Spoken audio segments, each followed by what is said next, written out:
All of our kids are holiday babies. I stayed home for 14 years and I would not trade it for anything. Satan, I'm rebuking you. You have no authority. You have no victory. You don't win. I just started baking out of my kitchen. And I remember Kevin saying, "Oh, you're an apology." He said, we have a little left over. And I was like, That's Lord. God. Yeah. That's the Lord. God is in the details. Welcome back to Wildly Seen, Totally Loved. I'm so excited about today. I cannot wait to introduce you to my guest, Kim Hill. So Kim, tell us a little bit about yourself. I'm Kim Hill. I live in Albany. We moved back to Albany in 2008. That is my husband Kevin's hometown. And so we've been there for, almost 18 years now. My husband and I have 4 kids. They are adults now.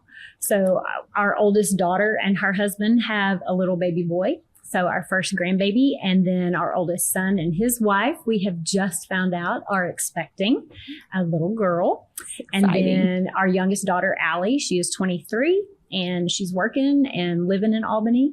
And then our youngest son, Adam, is 20 and he's a tech player, football player and student, and lots of things that keep us busy. I was going to say, y'all have a very, and they're a little bit of everywhere, right? They are. We've got College Station, 2 in Lubbock, Allie with us. So we're kind of the middle ground. It's a great meeting spot. That's awesome. Both areas. I didn't realize that I thought y'all were like born, raised, lived in Albany your entire life. I didn't realize y'all had moved up. Are you from Albany? I'm from Brownwood. Oh, okay. We met at Howard Payne. Okay. So Kevin was a football player at Howard Payne. I was a volleyball player. He's from Albany. So, I mean, we came back to his home. But, okay. Yeah, I'm from Brownwood. And So they coached we coached several different places, Coleman. His first year to coach was at Early, which is like a tiny little, right there outside of Brownwood. While I finished my senior year of volleyball at Howard Payne. Aww. And then we both got coaching jobs that took us all the way to the Panhandle, went to Dalhart. Wow. And that was my first head volleyball job. Bless the coach that hired me. He saw in me what I didn't see in myself. And I'm very thankful for that. We had some amazing connections and families that are still strong friendships today. So that's been pretty neat. But we were there just 2 years. And then from Dalhart, we went to the other end of Texas and went to Comfort, which is on I-10 near San Antonio. Yeah. Wow. The Hill Country. And we were there 1 year, got pregnant with Rachel, finished out that school year. Matter of fact, I was the head track coach and assistant volleyball. And I didn't even get to go to the state track meet because I had given birth to her on Monday. She was 10 days late. She was due May 1st. She came on May 11th. But so I missed for a track coach. Yeah. Which we had a girl running the hurdles, but her dad was our AD, and he was the hurdles were his baby, and so that was his daughter, and so I mean, it was fun. Yeah. Obviously in good hands. But I joke that all of our kids are holiday babies, and Kevin, but my contractions started on Mother's Day with Rachel. And we went that Monday morning. And so contractions started on Mother's Day. She was born the day after. Ryan was straight up born Thanksgiving Day. Oh. He was 4 days early. Both my girls were late. Both my boys were early. Kind of holds true. I mean, they come by the late part, honestly. Kevin will attest to that. And then Allie was Labor Day. She was scheduled to be induced. And they were like, well, that's Labor Day, so we'll just do it the next day. Yeah. Well, same thing. My contractions had started on Monday, Labor Day, but then she came the next day. And then Adam is our 4th of July baby, who was born on the 4th of July. And then Kevin's Christmas Day. So awesome. literally they're all and right you're all around together. holidays. And you're all together on holidays. Yeah. So, but anyway, had Rachel. And then we changed jobs, went to Coleman. And so when we found out I was pregnant with Rachel, we had already been discussing that I would stay home. And so we started saving my paycheck during that last year of coaching and teaching and just putting that in savings. Yeah. And so then when she was born, we kind of had a nest egg, and we had practiced living off of just Kevin's salary. Yeah. And so Smart. we, his next coaching gig, because I was staying at home, was in Coleman. And so we were Coleman Blue Cats for 8 or 9 years, I guess. And I called myself a domestic engineer, not just a stay-at-home mom. No, I'm a domestic engineer. There's a lot that goes into that. Yeah, no kidding. You wear a lot of hats. And then at some point, the whole principal gig landed in Kevin's lap while we were at Coleman. Our then principal was going to become the superintendent, and he went to Kevin and he said, I think you need to be here as principal. And Kevin's like, I don't even have my master's. And so he was able to go to school and basically be principal at the same time as he was going. And I mean, honestly, the experience is your best teacher. Yeah. It's so different from just sitting in a classroom. And so he was principal, but just that coaching, he couldn't get it out of his heart, and he missed it quite a bit. And so we moved to Baird, and he became the AD. He was AD, Everything, because it's head small. football, head for track. sure. That second year, he became the high school principal also. Oh my. It was a lot. Yeah. And I was still at home with 4 kids. And so, yeah. And we were there we moved to Baird in 2006, like a week or 2 after Adam's first birthday. And then Kevin started coming over to Albany in spring of 2008. And I joked like, okay, God's got a sense of humor, because we had spent about 18 months working on floor plans. We were going to build a house in Baird and lived in a terrible rent house. Kevin's like, we can look back on that and laugh. And I'm like, I'm not to that point I'm not yet. laughing. Not there. But so we built a house and we moved in Thanksgiving of 2007, and spring of 2008, he accepted a job at In Albany. I was Albany. like, Oh. Lord, we love our house and we just got in it. And then we couldn't sell it. Oh. And so we drove for Back and 3 forth. years. Wow. And I was like, sense of humor, you're letting me stay in my house. But I give it up. I was still at home with Adam. And so Yeah. Kevin and 3 kids would load up, and Oh, he go to took, Albany. he was the technology director and assistant principal. So he was back and forth between both campuses. But he and 3 kids would Go get to up Albany and every day? drive to Albany. And Wow. I think we just slept and bathed in Baird, because at that point Yeah. we were like, well, we're going to be all in, even though we're not living there. And so we were, involved in church Active. and everything there. But Yeah. And thankfully his parents are in Albany. And so a lot of times we have our meeting spot. The kids still refer to it between Albany and Baird as there's the meeting spot, because that's where we would meet so many times. And Gima would take the kids, or take Adam when he started Stepping Stones. And Yeah. anyway. Oh my gosh. That's So awesome. We've been in Yeah. Albany ever since. Listen, That's awesome. when thinking about just having you on, like, I love watching you be a mom of 4 and 4 adult kids. And I have to share my So favorite different. memory of you. Oh gosh. I don't know if you'll even remember this, because it was a long time ago. You're going to say track meet. Yeah. You knew. I thought of that too. But go ahead. Yeah, and I'm terrible at remembering details, so you probably remember the details, and you'll probably correct Maybe. me. You can correct me if you need to.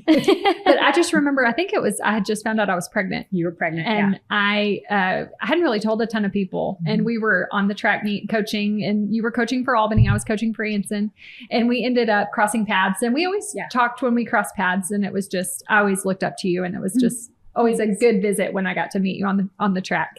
And so sure enough, we crossed paths, and I just remember sharing that with you, that I was pregnant, and you just encouraged me. I don't even remember what you said specifically, but it was about your family and like how that was the best thing. And you were just so encouraging. I and remember, life-giving. and I don't remember the specifics of the conversation, but I do remember that moment and finding out you were pregnant. And buckle sweet. up. And that was with Maggie, right? Because you were still Maggie, coaching. yeah. Okay. And so then from there, who knew? We didn't even know we would ever be in Albany. Isn't it crazy? So then here we are in Albany now, and we crossed paths again, and it was just like, oh, this is like so cool. Last time I saw you, it was at a track meet. Yes. You had a little bump. Yes. So Oh, cool. That is cool. Anyway, so of course we want to hear all about all the things, and we've got some fun questions for you today. Okay. Even though I feel like you could just talk to us all day and we would just Yeah. learn all the things. I don't know about that. A lot of Just- rambling. To start us off, let's talk about, like, you cooked for 4 people and you still cook, and you cook really good big meals. So what's your favorite thing to cook for your family? Oh my gosh, that's a hard question. I don't have picky eaters. That's awesome. And they would probably each tell you something different. Yeah. Kevin loves red beans and cornbread. Matter of fact, we have red beans going right now. Yeah. Perfect timing. Yeah. We bought some for this weekend. Allie would probably choose spaghetti. She loves my spaghetti. They also love Gima's spaghetti. And Rich chicken was a favorite. And I would do, like, when we would complete our season, like with my junior high kids, basketball, or my varsity volleyball girls, I would always treat them to a meal. And like with my junior high kids, we did it in the classroom. Oh, cool. And they always, we want your Ritz chicken. And so that was kind of a popular item. But Adam, he eats everything. He's not picky. Steak, baked potato, chicken fry. And Ryan, he's a good eater, but all through school, he was more of a grazer. Like, he wouldn't sit down necessarily and eat these master meals, Yeah. But he would pick and graze throughout the day. And Kevin's like, I was kind of that way too. But Adam, everything is a meal. His appetizer is a meal before the meal. But he's always been a big eater. I would see those breakfasts you would make him with mass Stacks. pancakes. So Ken Dad started coming and doing game day breakfast on whatever kid's game day it happened to be. And if you didn't have a game, you were just, you got the you got goods to eat anyway. the breakfast Yeah. good. So he would do pancake.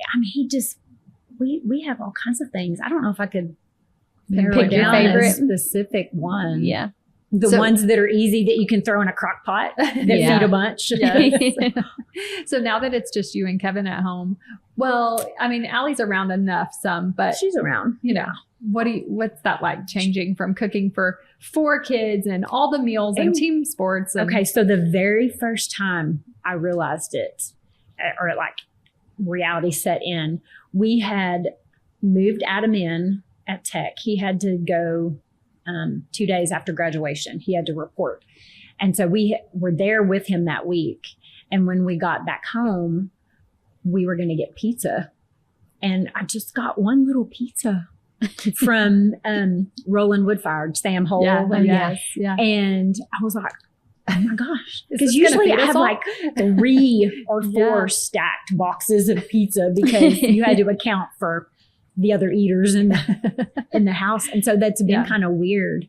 I made a crock pot recipe of chicken last week, and I just needed like 3 chicken thighs instead of 6 to 10 or whatever. So our food bill has definitely decreased. I bet. And then when he's home, I talk like it's just Adam, but let's be honest.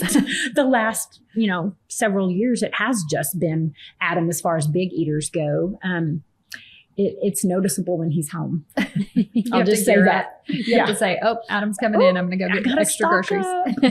For all the meals, because like Kevin and I aren't by ourselves. We don't do like a big breakfast for ourselves. Yeah. You might eat an apple or yogurt and granola or whatever. So it's really like one big meal that we do for ourselves now. Yeah.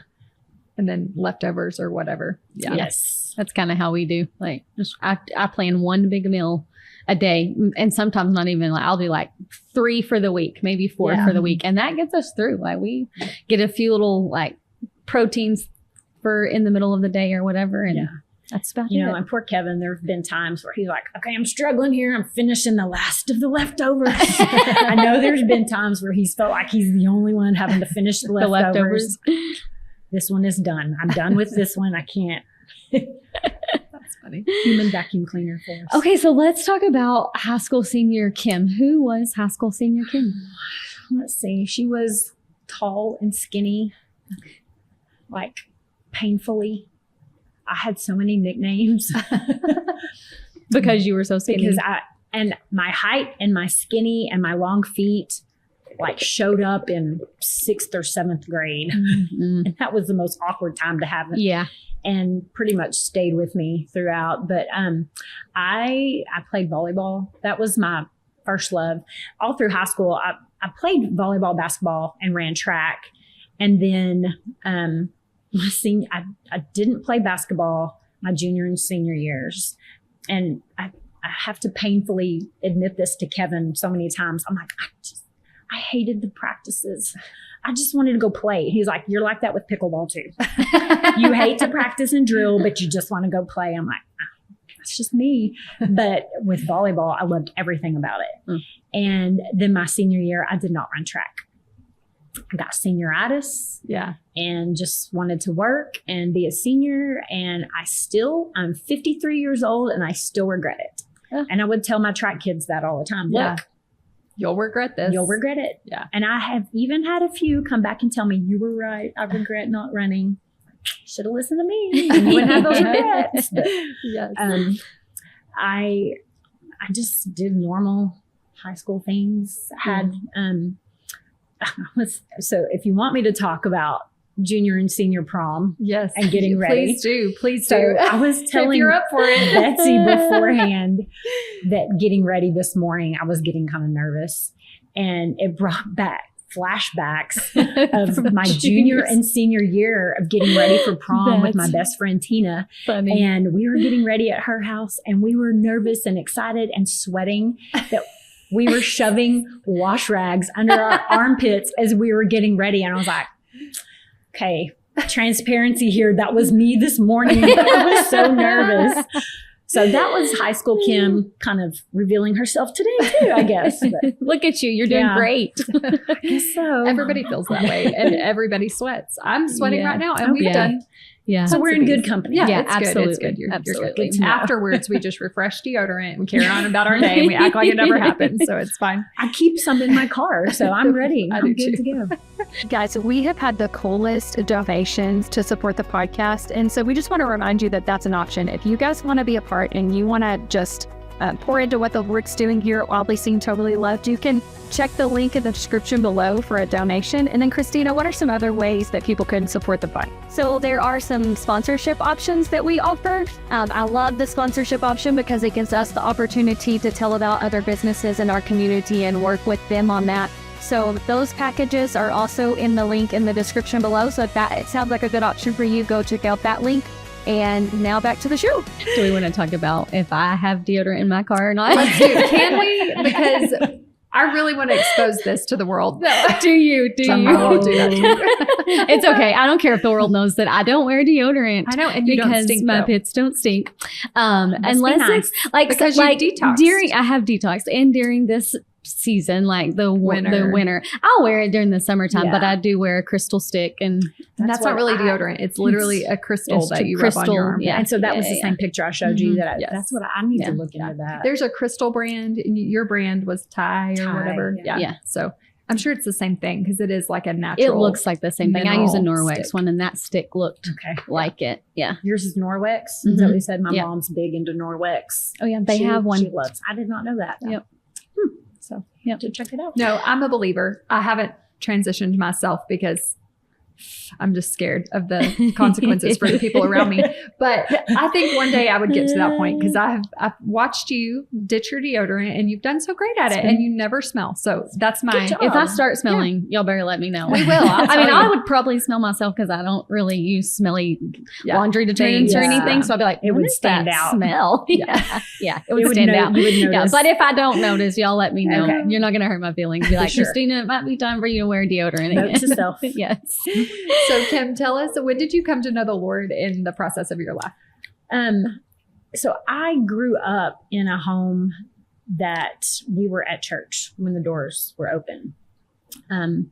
We were members of Calvary Baptist in Brownwood, And we were there Sunday mornings. We were there Sunday nights. I don't know. Y'all are probably not old enough to know what training union is, but we had Sunday night training union.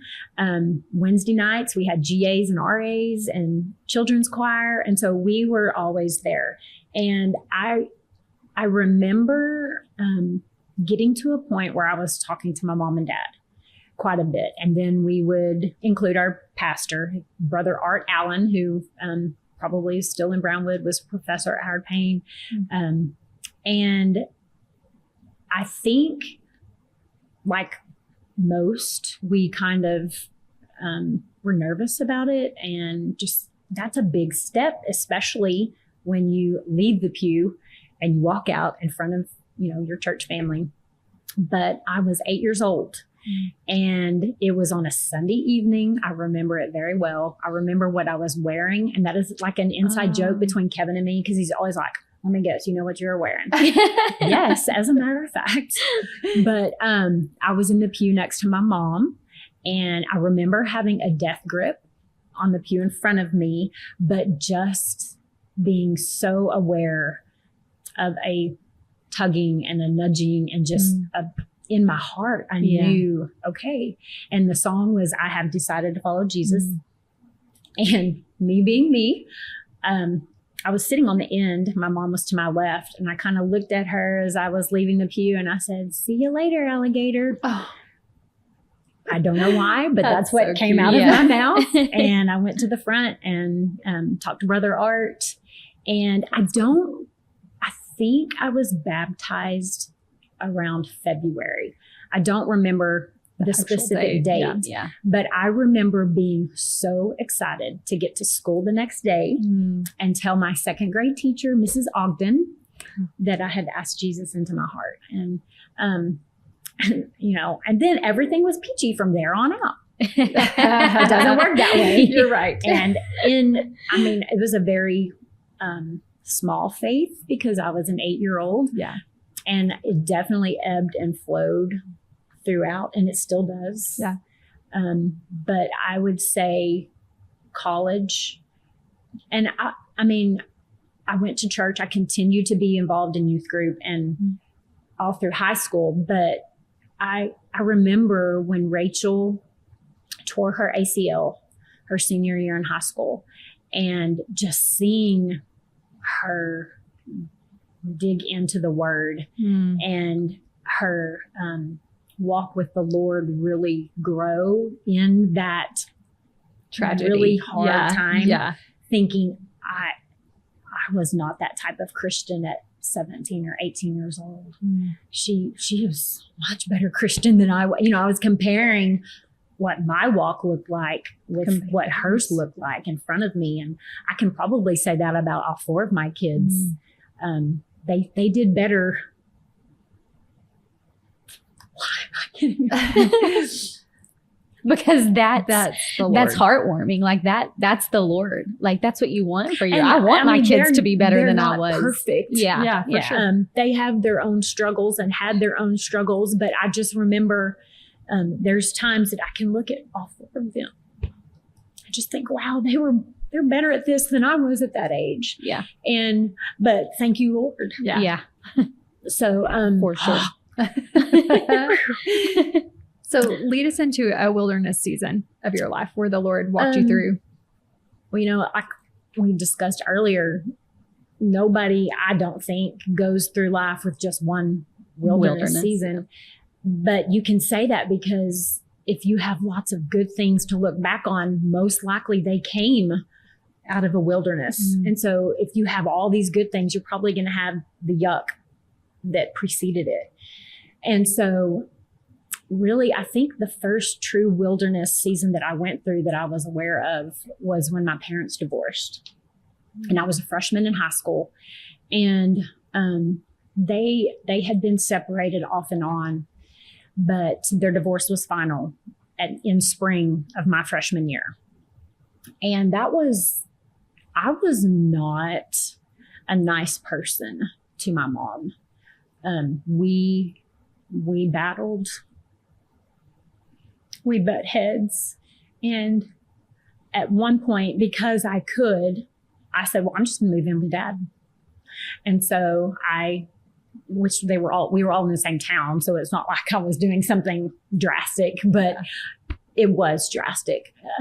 I moved out of my mom's house and moved in with my dad. And that was back and forth. But then he and my stepmom, he remarried very soon after my parents' divorce. They ended up moving to Arkansas for a while. And so I was back home, but still and I had a younger sister, and I was not a nice sister either. I was just a pretty terrible person, honestly. But do you think that stemmed from like anger and bitterness? Absolutely. Yeah. Hurt, anger, bitterness. And what do I do with this? Yeah. Not knowing and not having a strong relationship with the Lord. Yes, I was a Christian. Yeah. And I went to church, but I did not have that. My roots weren't deep in that foundation at that point. Yeah. And so I'm going to take it out on the people closest to me, which was my mom and my sister. And I will say, I won't say it came to a head about 10 years ago, but maybe 15 years ago. I think it was 2010. I wrote my sister a letter and just laid a lot out there. And it was funny because then she wrote me a long letter back, and then I wrote her another one, and we were like, look, we can communicate. Who knew? But so there's been a lot of water under the bridge and forgiveness. But that was definitely a wilderness at that time. And I just remember when I met Kevin, and then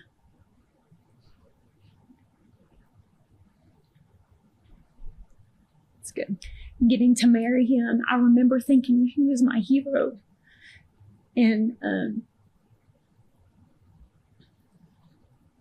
he came from a family that was stable, and, you know, a mom and dad that didn't divorce, and siblings that, I mean, they all seemed like they loved each other, and which I know we can all put up a front, and you don't ever fully know what's going on behind closed doors. But it was so, and they welcomed me, and it was just family. And I just remember thinking, oh, my hero got me into a stable family, and we were going to grow from there. And I don't know if I've ever told Kevin that. So if he listens, he may be like, oh, I'm her hero. But again, that was the Lord, obviously, working and knowing what I needed. And my mom remarried after a lot of years of being a single mom and single lady. She remarried in spring of Rachel's senior year. Oh, wow. And so I guess I could still say she's a newlywed. Yeah. But Bill is amazing, and he loves her and takes very good care of her. And my sister and I both are very thankful for him. So that's awesome. But I guess my next wilderness time would be when I became a mom. And because I had an identity, I was Coach Hill. Mm-hmm. Yeah. And I was married to Coach Hill. And then all of a sudden, I'm at home by myself with a newborn. And, you know from having coached, you have a tight-knit coaching family. Yes. And I had that to an extent. I still wasn't completely involved. And it just felt kind of isolating. And then, and of course, this is when we were at Coleman, but one of my still now today dearest friends came out of that time, Carmen Ritchie. And she's about 10 years older than me, but she was, just a step ahead of where I was going to be. And she had 3 young kids, and she's someone that I still bounce a lot of things off of. And she's one of my biggest prayer warriors. And I got that from my time in Coleman. But that was a hard transition, going from Coach Hill to all of a sudden I'm at home, I'm being a mom, Kevin's, coaching all the sports. I think at Coleman, he even had 4 sports at one point because he was also coaching tennis and baseball. And then he was track. Maybe he didn't do baseball at Coleman. But anyway, lots of things and going to coaching school and on the road. And I would just feel like, oh, I'm at home with everything else to do. And when Rachel was 9 months old, we realized I was pregnant with Ryan. Oh my. And so I think we announced that at her first birthday party.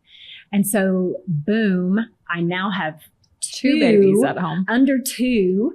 And I was so determined, like she is not going to be in diapers by the time Ryan gets here. And I potty trained that girl like crazy. And we just about got there. That was always my goal, is I'm not going to have 2 in diapers at the same time. But anyway, and then before I know it, I'm 4 kids and staying at home. I stayed home for 14 years and I would not trade it for anything. You don't get monetary blessing from it. You know, you're not paid in cash, but the gift, you can't replace it. You can't outdo it. I treasured those times because I got to hear all of their first words. I got to see everything they did.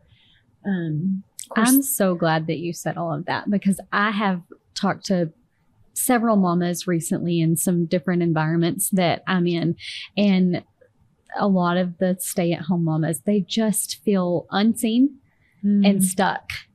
And I understand that. I'm like, but your purpose, like it may be mundane, it may be totally behind the scenes, but it is powerful for what's to come. Yeah. And you may feel stuck right now, but one day you're going to look back and you're going to see the significance that you had being home with those babies. 100%.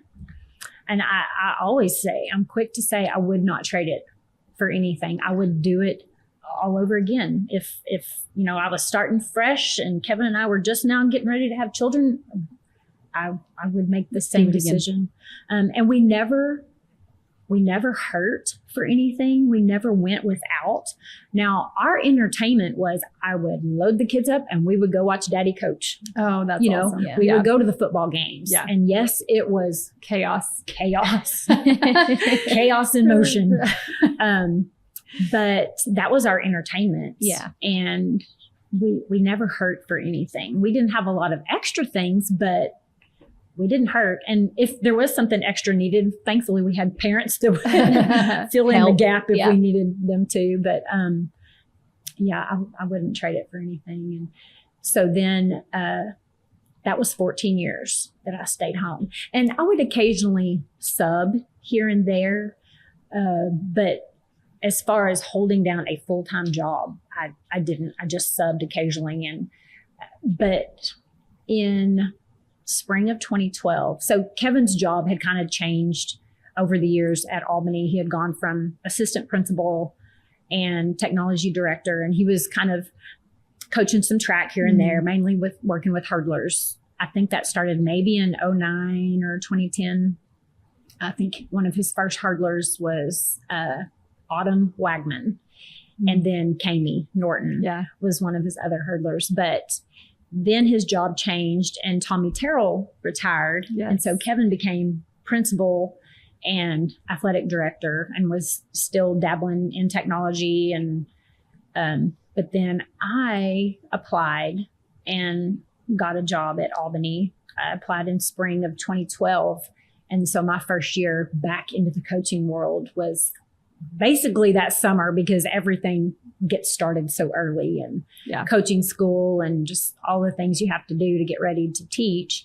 And so I was the head volleyball coach August of 2012 and had a group of seniors that we had a big group. That was Briston Vickers and Hannah Cope and Hannah Wood and I had Hannah Brown. Oh gosh, the Hannahs. The Hannahs. I had 3 Hannahs on that team, and Kelly Scotty, Erin Lindsay. I was like, that's not her first name, that's her last name. And so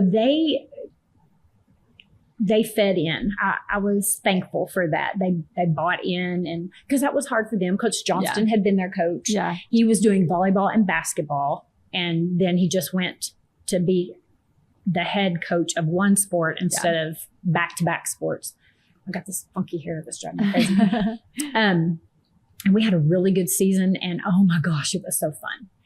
But I was so torn because I was very back and forth. Like, do I do this? I've been home for 14 years. Adam is just now about to start first grade. And there were times where he'd say, but Mommy, you saw Rachel's program and you're going to miss mine. And that, I mean, for the most part, I was able to see things, but there were times that I couldn't. And that was really hard. And so I struggled that whole year. And just the transition of, okay, not only am I still a mom of 4, and I'm still cooking and I'm still doing laundry and all of those things, but now I'm doing my team's laundry. Yeah. And I'm maintaining a classroom. The and head coach role just has so many things. Scheduling. Yes, get the bus request in and schedules and meals all the things. for your, on the road. Team and meals and going to the tournaments. And it was a lot. But my family rallied and, everybody helped contribute. I remember at one point, Gina was like, I will pick up your team's laundry and I will do their laundry for me at my house. And, that's a sweet mother-in-law. That is. Yeah. Yep. But then I hurt my knee that May. I tore my ACL and my mind immediately went to, see, you weren't supposed to go back and coach. And I started that, which is the devil. Yeah. I know. But I tried to say, that I shouldn't have done it. I should have stayed home. But it was still a struggle being a mom and a coach. And, my kids might get home before I did or, and I didn't like that part of it. But then we fast forward to a really hard time. And that was, I had 3 in school. Kevin was, at that point, Kevin was no longer the principal and the AD. I think it was towards the end of Rachel's senior year. So that would have been 2017. He had gone to Shane Fields, who was our soup at the time. And he was like, I want to be back in the classroom. And he missed the kids, and so he went back to the classroom and was still coaching some track, loved that. But I had Ryan was a senior. This was Ryan's senior year. Allie was a sophomore. Adam was a 7th grader. And Rachel was in her, what would that be? Her 2nd year at A&M. And that is a load in itself. Like as you talk, I'm just like the seasons y'all have walked through. Yeah. And it was on a Tuesday. It was the Tuesday before we were getting out for Easter. And I had a visit into my classroom about 30 minutes before my first group of students were set to come in. And through a lot of small talk and kind of beating around the bush, it was basically told to me that I was not going to be the head volleyball coach anymore. It was going to be given to someone else. And I wouldn't even get to help with high school volleyball. And I was blindsided. I was not expecting that at all. I then had to get my composure as my students are coming in. And as they're coming in, I actually had Ryan in class at that time because it was like a class where if they had an online class, they would come in Coach Hill's room and work on their online class or whatever. And Ryan was coming in my door and kind of looked at me. I don't know if he was thinking what's wrong with Mom, but to me, I was thinking he's wondering what's going on. Yeah. Just because I knew the emotion that I was feeling and was on my face. And I immediately went out the door to Kevin's class and I said, I've just been reassigned. And he was as blindsided as I was. I mean, I still had a job. Yeah. But it just changed a lot of things for me. Like people that I felt like I had kind of been betrayed, or people that were my friends that I could trust. It wasn't the case anymore. And so I knew that there was a lot of talking and thinking and praying that we had to put into it. Like, what am I going to do? And we finally decided that I just wasn't going to go back. And so late June, I turned in my resignation.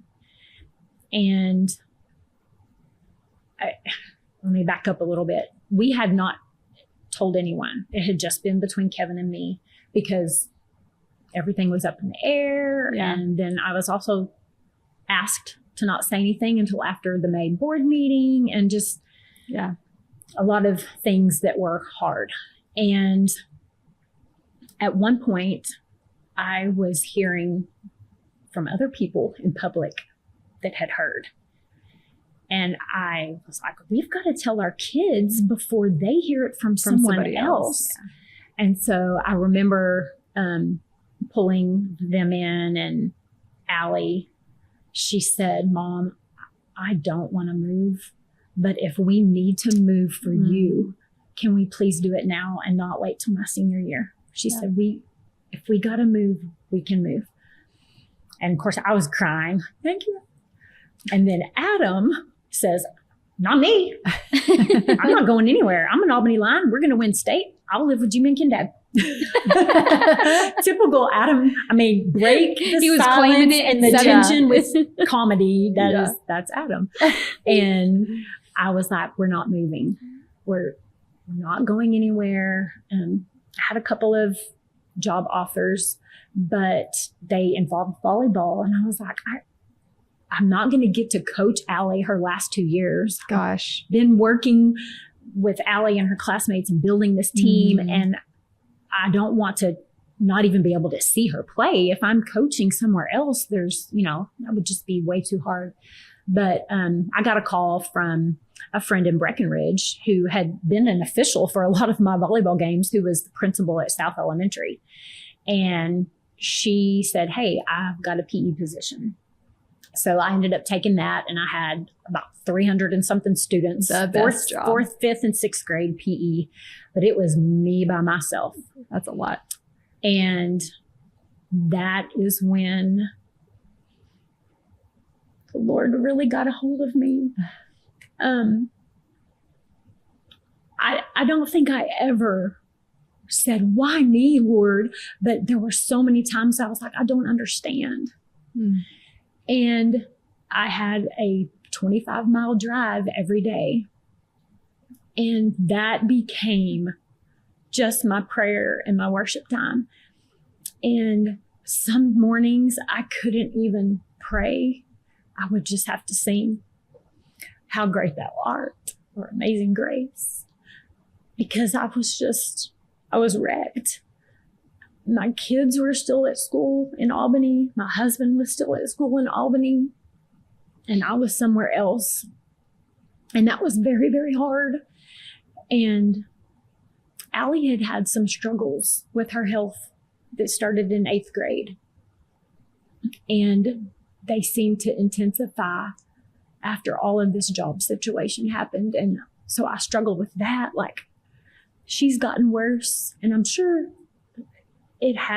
some of it had to have been related to just stress and the emotion of the whole situation. But that became my prayer time, and God really got a hold of my heart. And I mean, I always knew the Lord, but I began to know him in a different way, began to really see how he does turn the good into bad, or the bad into good, the Romans 8:28.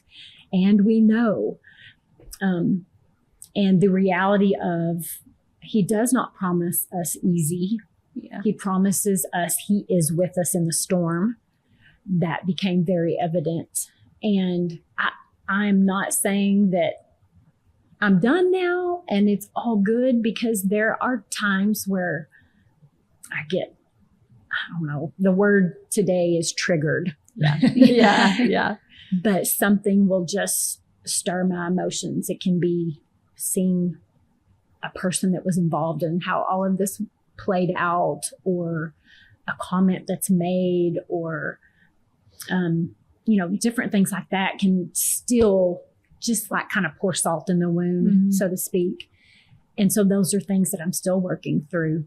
But I remember after being in Breckenridge all day and Allie's first home game, and walking into that gym was one of the hardest things I had done. And I remember wearing my sunglasses because I had been crying, and just seeing my team, what I thought was my team out on the court, and not getting to coach Allie. That was hard. But I look back and I'm like, okay, Lord, you will get our attention. And it's sometimes through ways that we did not expect and we don't like and are uncomfortable, but he's going to get our attention, and he's going to use it for our own growth and our own good. And I just point back to him and say, I give him the glory. I'm currently in the middle of one of the strongest walks I've had with the Lord in 53 years, for sure. I'm catching up to Rachel and Ryan and Allie and Adam.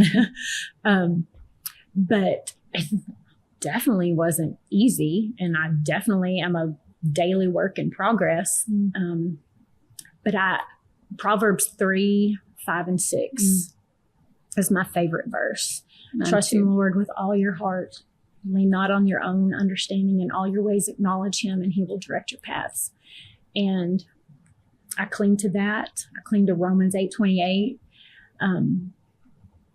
There's plenty of times where I'm aware of Satan. I mean, he knows our weaknesses. Yeah. He knows what buttons to push. And I got to where I started doing this when I was driving to Breckenridge. I would just out loud, people, if they saw me while I was driving, they probably thought, what is wrong with her? She's crazy. She needs to pull over. I think that I would rebuke him out loud. Satan, I'm rebuking you. You have no authority. You have no victory. You don't win. You don't have me in your hand. God has me in the palm of his hand. I just say that over and over. And if anything, it fires you up. It's like when you're in the huddle with your team and you're the coach. I would fire myself up that way sometimes, and I needed it. He does not win. It may feel like he's winning the moment sometimes, but God's got the ultimate victory. Yeah. But I did that one year at Breckenridge, and it was very hard. I mean, I didn't have one moment where I prayed as I crossed the bridge and all was well. Yeah. It was every day. Yeah. And some days were better than others. But I missed my family. I missed not being in Albany when Adam got home from school, or Allie or whatever. I would drive home from Breckenridge. We'd hop in the car and we'd get on the road, to wherever Allie or Adam were playing. And so COVID hit that spring, and we didn't go back. And I was having to do all of my PE lessons through online. And Adam sometimes would have to be my guinea pig. He's like, I remember you making me do push-ups in the driveway for your PE kids. I'm like, yes, it was family effort. But look, that paid off for him. Yes, he's a strong old little tech player. He does owe you. That's right. Good job, Mama. Thank you for pointing that out. Yes. But I had talked to my principal and had asked, is there any way I'm going to have some help next year? I need an aide. I had 3 kids that carried their own AEDs. Oh my. And I was the one and only charge teacher. of all of that. Yes. I had a 4th grader, a 5th grader, and a 6th grader. 2 of them were siblings. And that was intense. Very concerning, to say the least. Yeah. But I was told that everything was going to be pretty much the same, and I would not have an aide or help. And so Kevin and I talked, and I was like, I don't think I want to go back. And so I resigned, and that next year was Allie's senior year. And I just started baking out of my kitchen. And most of my volleyball girls and then Allie's friends that, I had coached for a while, a lot of them knew me as Coach Mama. And it just kind of turned into Coach Mama's Kitchen or Coach Mama's Sweets or whatever. But I just started baking out of my kitchen. And I remember Kevin saying, Kim, it does not, on paper, we don't make the end of the month. And I said, we're going to be okay. We're going to be okay. And I baked and people bought. And it was within, I don't know, maybe 2 months after he had gotten a paycheck and gotten another paycheck. And he said, oh, an apology. He said, we have a little left over. And I was like, that's Lord. God. Yeah. That's the Lord. I mean, he provided when I stayed home for 14 years. Mm-hmm. He provided by showing me himself through a lot of wildernesses, and the most recent being the whole job thing. And he showed that he's going to provide for us when we were back to one salary, and I baked out of my kitchen. And so I still do the baking out of the kitchen thing a little bit. Have not hit it as intensely as I did that year that we just had his salary, but I'm still doing that. And then it got dropped into my lap, again, the Lord, and I homeschooled one little boy for 3 years. And it was supposed to be for 1 year, and then it turned into another year because they weren't quite ready to send him back to public school. And then that second year turned into a third year. And then I said, okay, because that was Adam's senior year. Yeah. I said, when Adam's done, I'm done, because we're going to be following him everywhere. Yes. Yeah. And they understood. And so I did 3 years of homeschooling, but I joke because not even your own kid, not even my own kid. And I told y'all earlier, I never considered homeschooling my own kids. And I still don't, but what a blessing, that the Lord used all your gifts all along the way to bless you, to take care of your family when you surrendered those to him in those seasons, and just, and now that you're sitting on this side of things and you've got a grandbaby on the way and your little grandson, he's so cute. Charlie, yeah, he's so cute. And grown kids, well, not grown, but young adult kids. Yeah. Having families, couple of them. Yeah. Having families. Yeah. How can you look back and see, the Lord has just been like, let me orchestrate. Can you see the Lord's orchestration across all of that? And how do you, this is just good. I need some wisdom. So I'm sure there's other mamas out there that do, but how do you battle those worries or fears for your adult children of are they going to stay with the Lord? Are they going to, and are their spouses? Right. And how do you battle? Did you have that worry? Yeah. Oh, of course. And part of it is just because as a mom, that's kind of our natural tendency, which it shouldn't be that way. I should naturally be giving everything over to the Lord. Yeah. But I am a worrier. I am. And that is something I have to do better. And I have gotten better when I feel those worries creeping in. I mean, things will blow up in my mind, these ridiculous scenarios of how X, Y, and Z are going to play out. And I'm like, what are you doing? They never play out like that. And so I've gotten to where when I feel that coming on, I'm okay, Lord, please be my filter right now. Take every thought captive, the lies, the deceit, the deception, everything from Satan. Here it is. Take it out of this hand and put your peace, your reassurance, your reminders of when you're good and faithful in this hand. Just swap me here. I've tried to be so much better about noticing it immediately and getting on top of it. But I worry. And I did worry. I am worrying. I do worry. I will worry, But Ryan said something on the phone to Kevin. This was early in the football season because we were in a hotel room because of a game of Adams. And I don't remember the specifics about it, but it was on speakerphone. And Ryan said something about just really praying and seeking the Lord. And I was like, oh, I needed to hear that. Yeah. Because we pray for our kids, and all of our kids accepted Christ at an early age. And of course, they were in a home that they had a drug problem because they were getting dragged to church, or as they say, drugged to church. Yeah. But you can't do it for them. Yeah. They have to, and really Ryan taught me that, because he asked Jesus into his heart when he was very young, maybe kindergarten.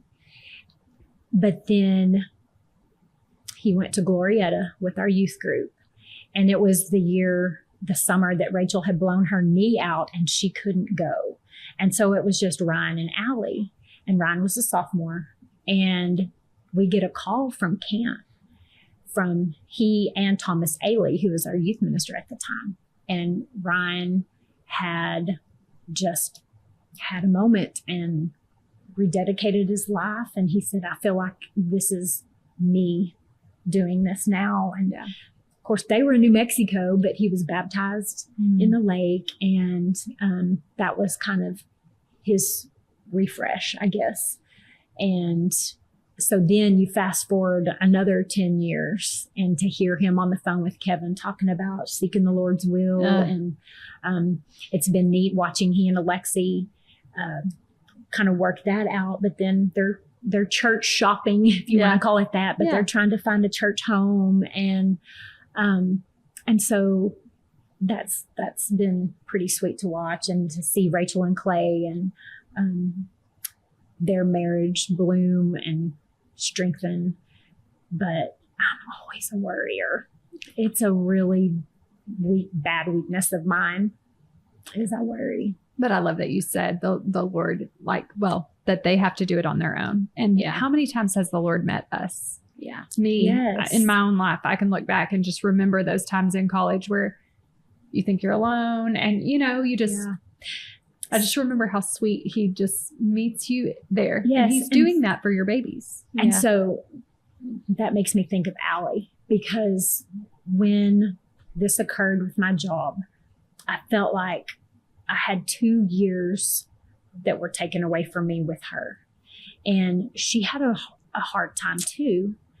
And there was just a big wedge between our relationship. And I've seen amazing things, how the Lord has given me back. I tell him every day, Lord, you're giving me back the 2 years that I felt like I lost with Allie. Oh, wow. And I'm seeing her relationship with Jesus strengthen and deepen. And matter of fact, I texted her this morning and I said, hey, change of plans. I'm doing the recording for the podcast this morning. I'm really nervous. Just could use some extra prayers. And she was like, I've already prayed for you this morning. You're going to do great. And I was like, And so it's so awesome to see your kids develop in that way and grow their walk. And does that strengthen your relationship with the Lord, seeing him meet your children? Yes. Where they are. It is a daily reminder that he is good and he is faithful. And I always, if I find myself being like, but what about this, or whatever the case may be, like, Lord, I just need a reminder. Just give me a reminder today. And he always does. Yeah. In some little way, he always gives me a reminder. Okay. We'll wrap up here and kind of let you send us off with some encouragement. But before we do that, there's some words that stuck out while you were talking. Okay. Christina, jump in if you have any that you think are fitting, but prayer warrior, determination, and grit. And I'm going to get emotional, and I don't want to. So I just would love if you would just give us a minute of, for the young mama, for the wife, for the mama of older kids, like, speak into us about just what it takes to be hard and tough and work, but also soft enough to meet with the Lord, like that's. Oh man. I asked Kevin this morning, I was like, I'm supposed to be able to say what my gifts are. I don't know. And he's like, prayer warrior. Mm-hmm. And he's so awesome because he's so quick we're such a good balance. Yeah. He's very laid back and thoughtful, and I'm not always. But that was the first thing he said. And so I think you have to have humility. I think you also have to have some good people around you that will tell you the truth. That's good. Not what you want to hear. Mm-hmm. And that's really hard because I want to be right. Yeah. And I want people to tell me I'm right. And so especially my friends. I'm going to ask the friend that I know is going to tell me what I want to hear. And that's not always the best. And so that's a tricky balance, to be humble and vulnerable like that. But I don't know, as far as grit and determination goes, that's just kind of, I think that's just in you, embedded in you. Yeah. And Kevin will use other words to describe me sometimes. Sass. Another word, piss and vinegar. I don't know if I'm supposed to say that or not. It's fine. It's all good. He's like, well, you're full of piss and vinegar today, aren't you? Yes, I am. But he is too. And so now our kids are also. But the hard stuff makes us stronger. And I used to tell my volleyball girls, not just volleyball girls, my athletes, treasure the struggles. And then when you get put in a position or a situation where you have to practice what you preach and you have to treasure the struggle, that's hard. Yeah. But it's the struggles that make us stronger. Yeah. And I don't even know if I answered your question. No, I love it. I feel like I'm just kind of rambling there. But it's perfect. I think you can't ride the fence. You got to know who your friends are, and you need to be able to go to those that are going to tell you the truth. And then in humility, maybe listen and accept it even when that's hard too. Yeah. So, but you better have some prayer warriors and be one yourself. But if you can't, know who is one for you. Yeah. For sure. That's good. I love it. Christina, what do you think? I think we just about summed it up. I think so too. Well, it was great. I just sat here and listened. Like, I know. What else do you I have feel like for I me? talk way too much. No, absolutely not. Everything you said, I was learning and gleaning from, and it was awesome. And I'm probably keeping this way too long. And feel free to edit if you need to. No, we'll cut out anything we think we need to, but I doubt it. When Adam finished his high school days and we transitioned to tech football, I didn't know I was going to miss my prayer. I'm so glad you're praying sharing this. mamas. Yeah. Yes. Like I did. And that was hard. I didn't know anybody. I mean, that's obviously, a big program. That's a huge program. It's not like it's you're not at a high school anymore. Tight knit group of just 2A division boys. Yeah. Yes. And so I didn't realize how much I was going to miss that. And went through last year, just praying on our own. And Adam never made travel roster last year until the very last home game. But this year, he made travel roster because initially he had earned a starting position on 3 of the special teams. And so if you make travel roster, you're part of the group that even for a home game, they stay in a team hotel the night before, and they go eat and they have their team meetings and they go to movies, and then parents and family can see the player at the hotel like at 9:30 before bed check. And so I got to where I was just like, okay, I'm going to just bear hug you right here in the foyer. And this will be my little prayer time for you because I don't get to pray outside your run through tunnel tomorrow. But so I just started doing that. But I wanted a praying mama. And then John Carlos Miller II, he's number 9. He and Adam were praying in the end zone together each game day. And then one game, it was a road game, his mom, we were all just kind of standing around a big group of parents waiting for the boys to come out after the game. We had lost to Arizona State.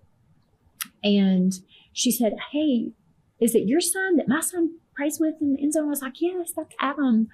And so we kind of started talking, and we ended up exchanging numbers. And I had shown her a picture that Adam had sent me, that Tech Media had taken a picture of them in the end zone praying. And like, that was the Lord right there. Yep. And long story longer, we're praying mamas. And so we started praying together before the game. And matter of fact, I talked to her this morning. That's cool. They live in North Carolina, and their son graduated in December, so he won't be back. Aww. And I'm like, no, Lita, you're going to have to come to the games. And I need to pray with me.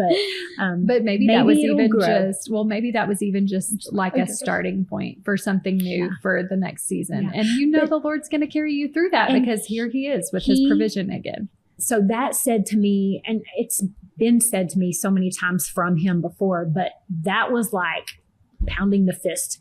God is in the details. Yeah. And he knew what my heart longed for. Something as simple as just a friend to come together and pray for our boys before the game. Yeah. And he gave it to me and to each other, because I mean, she was looking for that too. And it was funny because when I was finally like telling her, I've been wanting to ask and all season and blah, blah, blah, she was like, girl, you need to quit waiting and do what the Lord says. And I was like, well, oh, preach. Okay. Yeah.